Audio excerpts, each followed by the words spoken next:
శ్రీ సుబ్రహ్మణ్యాష్టకం करावलम्ब स्तोत्रम्। हे स्वामिनाथ करुणाकर दीनबन्धो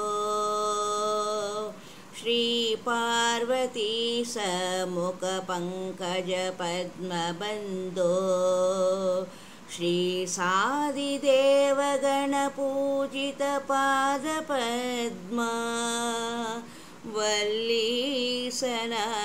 मम देहि करावलम्बम्। देवादिदेवसुत देवगणादिनाथ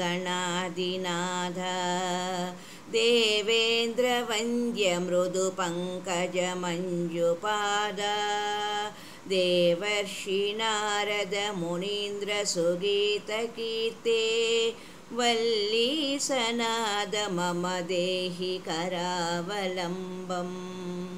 नित्यान्नदान निरताखिल रोगहारिन् भाग्यप्रदान परिपूरित भक्तकामा श्रुत्यागमा प्रणववाच्य निजस्वरूपा वल्लीसनाथ मम देहि करावलम्बम्। क्रौञ्चासुरेन्द्र परिकण्डन शक्तिशूला चापादिसस्र परिमण्डित दिव्यपाणे श्रीकुण्डलीश धृततुण्ड शिकीन्द्रवाह वल्लीसनाद मम देहि करावलम्बम्।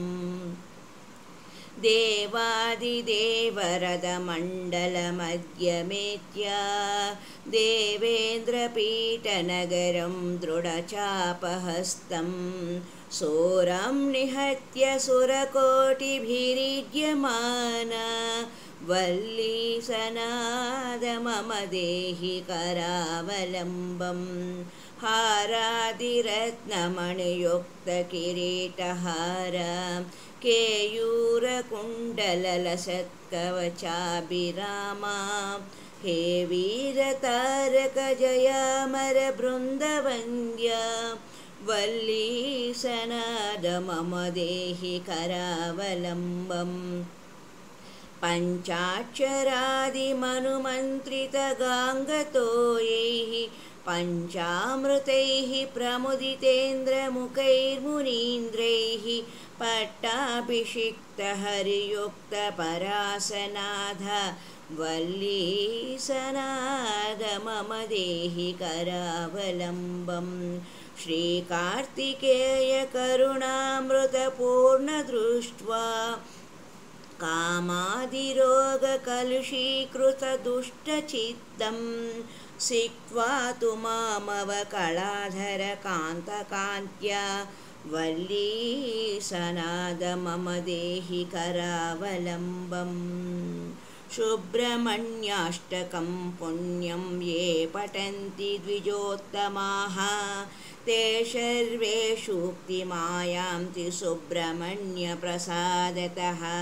सुब्रह्मण्याष्टकम् इदं प्रातरुत्थाय यः पठेत् कोटिजन्म कृतं पापं तत्क्षणादेव नश्यति।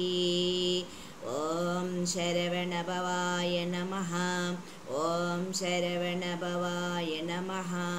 ॐ शरवणभवाय नमः।